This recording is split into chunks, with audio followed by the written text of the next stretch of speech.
Welcome to your new 100 Plus nutrition plan. By now, you should have received a few emails containing your meal plan, grocery list, and food exchange list. For your convenience, these attachments can be printed out on your printer for faster reference. This video will give you a quick overview on how to use the food exchange list so you can personalize your meal plan to meet your food preferences. On the Meal Planner report, you will notice a column on the far left side with the title XCHG. This column contains numbers that cross-reference to specific food exchange group ID numbers. In this example, we're swapping one lean protein for another. The meal plan includes 3 ounces of chicken breast, 93 calories from exchange group 1, and will replace it with salmon from the same group.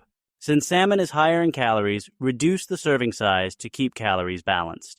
Use this process to swap any foods in your meal plan, aiming to stay within 10% of your recommended daily calories.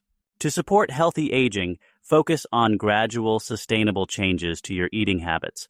Prioritize nutrient-dense foods, as older adults need fewer calories but more key nutrients. Include enough protein, like lean meats, eggs, dairy, and legumes, calcium, vitamin D, fiber, and vitamin B12. Stay well hydrated even if you're less thirsty, and keep regular meal routines. If your appetite is low, try smaller, more frequent meals. Most importantly, connect these changes to meaningful goals like better energy, independence, and quality of life. Thanks for watching and have a healthy day.